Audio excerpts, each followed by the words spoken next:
안녕하세요. 오늘 생명의 삶 7월 9일 목요일 시편 143편의 말씀을 함께 나누도록 하겠습니다. 말씀을 먼저 읽겠습니다. 오 여호와여, 내 기도를 들으시고 내 기도에 귀 기울이소서. 주의 신실하심과 주의 의로 내게 응답하소서. 주의 종이 심판을 받지 않게 하소서. 살아있는 사람 누구도 주 앞에 의로운 사람이 없습니다. 적들이 내 영혼을 괴롭혔습니다. 내 생명을 땅바닥에 내리꽂았고 죽은 지 오래된 사람들처럼 나를 어둠 속에서 살게 했습니다. 그러니 내 영혼이 깊이 실망하고 내 마음이 속에서 절망합니다. 내가 지난 날을 기억하며 주께서 하신 모든 일들을 묵상합니다. 주의 손으로 하신 일들을 생각합니다. 내가 주께 손을 뻗습니다. 내 영혼이 바짝 마른 땅같이 주를 목말라 합니다. 오 여호와여, 어서 빨리 응답하소서. 내 영이 죽어가고 있습니다. 주의 얼굴을 내게서 숨기지 마소서. 내가 저 아래 구덩이에 빠지는 사람들과 똑같이 될까 두렵습니다. 내가 주를 의지하니 아침에 주의 변함없는 사랑을 듣게 하소서. 주께 내 영혼을 올려드리니 내가 가야 할 길을 보여주소서. 오 여호와여, 내 적들에게서 나를 구하소서. 내가 주께로 피해 숨습니다. 나를 가르쳐 주의 뜻대로 하게 하소서. 주는 내 하나님이십니다. 주의 영은 선하십니다. 나를 평탄한 땅으로 인도하소서. 오 여호와여, 주의 이름 때문에라도 나를 살리소서. 주의 의로우심 때문에라도 내 영혼을 고통에서 건져내소서. 주의 변함없는 사랑으로 내 적들을 끊어버리시고 내 영혼을 해치는 모든 사람들을 멸망시키소서. 나는 주의 종입니다. 아멘. 오늘 본문의 말씀은 자신의 마음의 그 참담함을 고백하고 또 그러면서 하나님을 발견하게 되는, 또 주님 앞에 간구하는 주의 종의 모습이 기록이 되어 있습니다.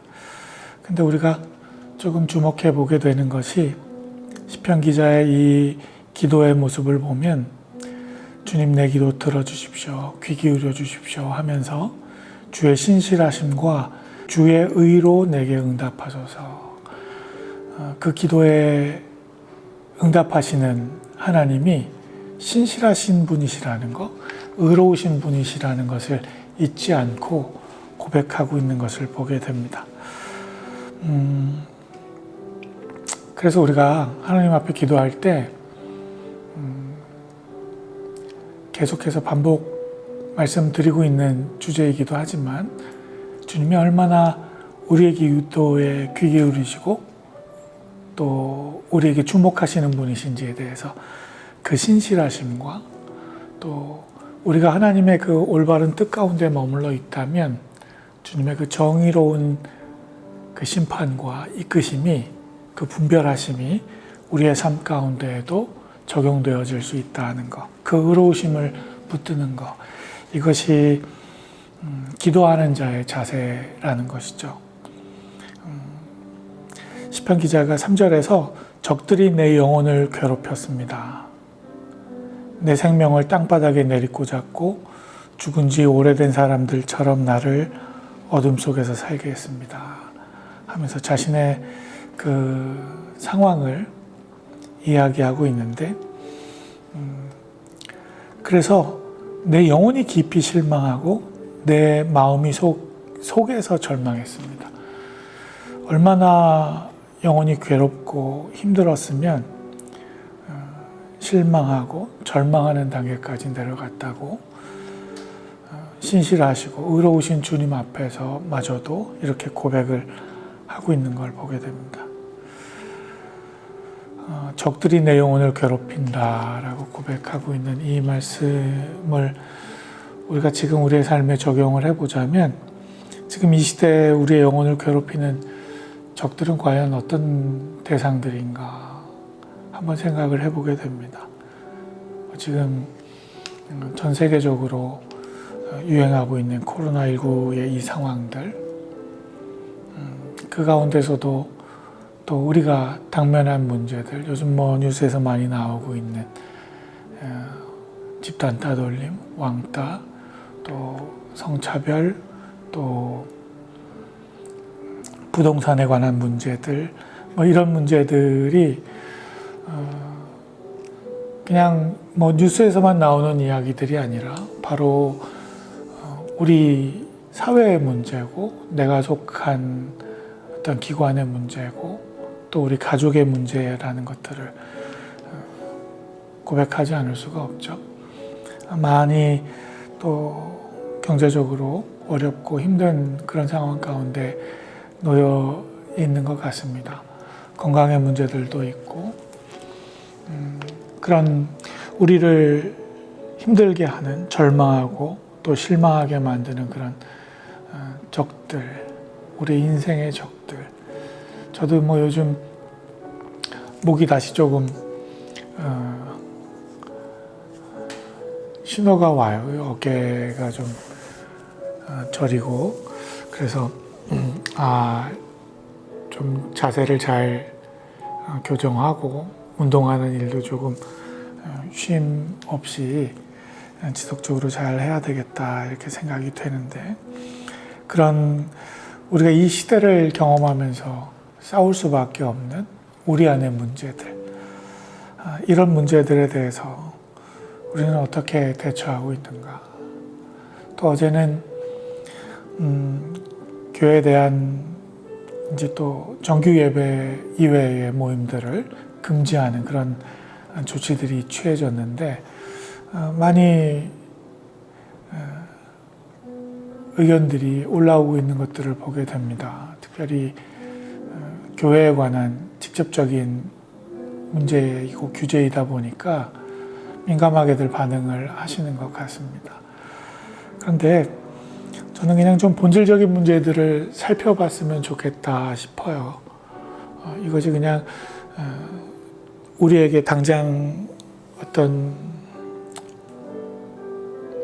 피해가 있고 또 우리를 위축시키게 만드는 그런 교회를 상대로 하는 문제들이기 때문에 조금 욱하는 마음이 없지 않다고 생각합니다. 그래서 심지어는 교회 탄압이다라고까지 이야기하는 의견들이 있는데, 뭐 근본은 서로가 건강하자는 거 아니겠습니까? 서로가 위험을 조금 더 줄여가자는 취지의 이야기들인데, 뭐 별반 달라지는 내용은 없는 것 같더라고요. 정규 예배들을 금지시키는 것도 아니고, 그저 음식 나누는 거 규제하고, 통성 기도하는 것들 좀 규제하고, 찬양도 마스크 쓰고 할 수는 있고, 뭐 그런 정도의, 그냥 우리가 지금 조금 조심하자 하는 차원에서 지켜가는 어떤 그런 수준에서는 별반 달라질 내용이 없다고 생각을 합니다.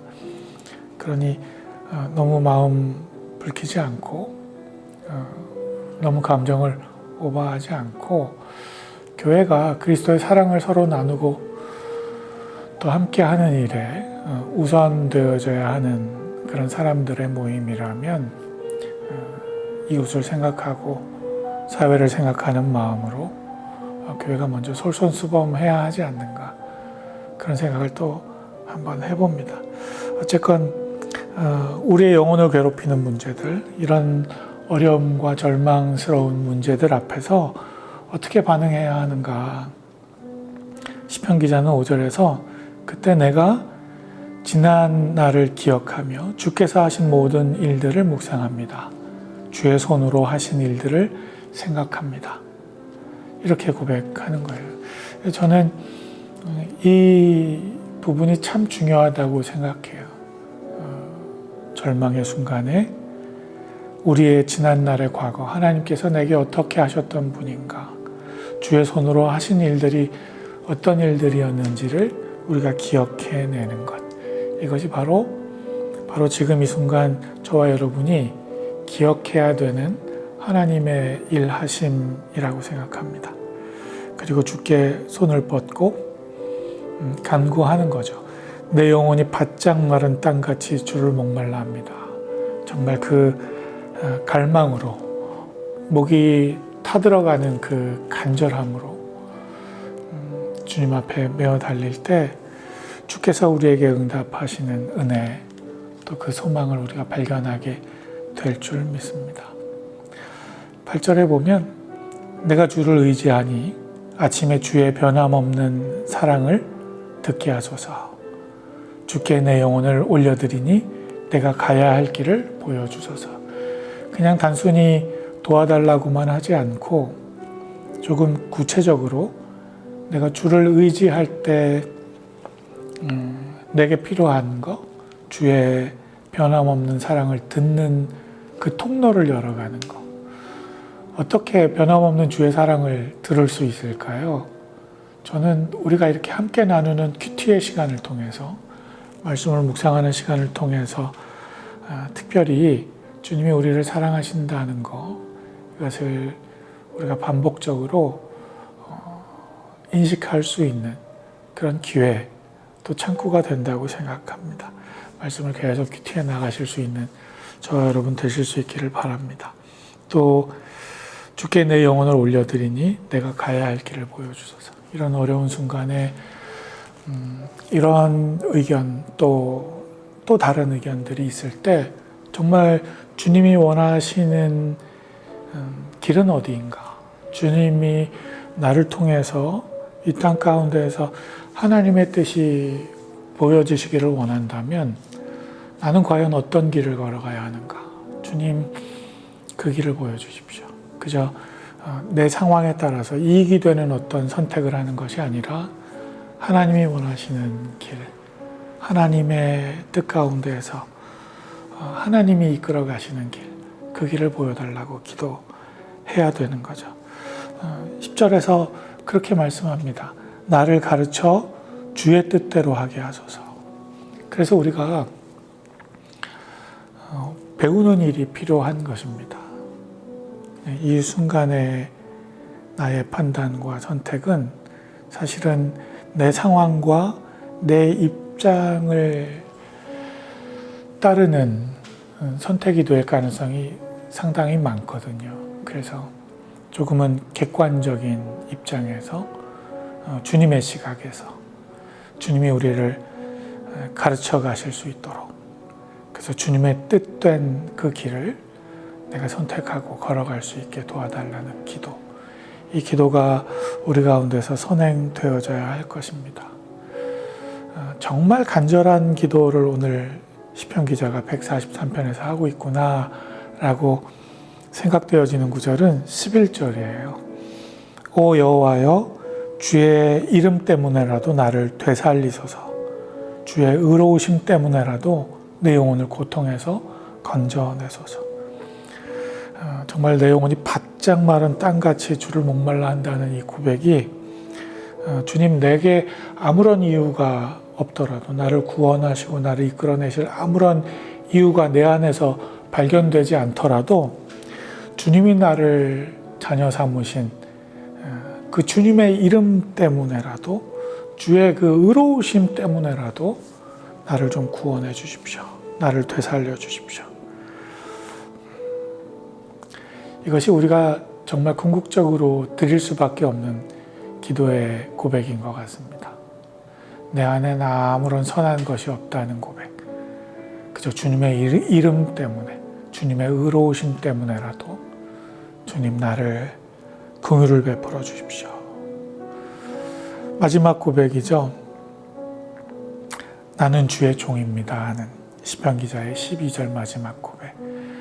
내가 어떤 사람인가, 나의 그 아이덴티티가 고백되어지는 겁니다.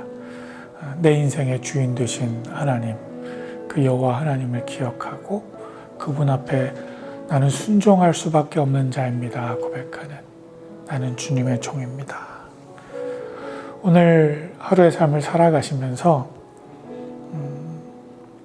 우리가 하나님 앞에 내 영혼의 적들, 나를 괴롭히는 일상의 문제들, 그 일 때문에 우리가 영혼마저도 실망하고 우리의 마음마저도 절망의 자리에 떨어지게 되더라도 그 순간에 하나님께서 우리에게 하시는 일들, 하셨던 일들을 기억하면서 다시 주님 앞에 고백하고 나아가시는, 그래서 주께서 우리를 채워가시는, 다시 일으켜 되살리시는 은혜를 경험하는, 오늘도 그렇게 한 걸음 또 걸어가는 믿음의 사람들 다 되실 수 있기를 예수님의 이름으로 간절히 축원드립니다. 고맙습니다.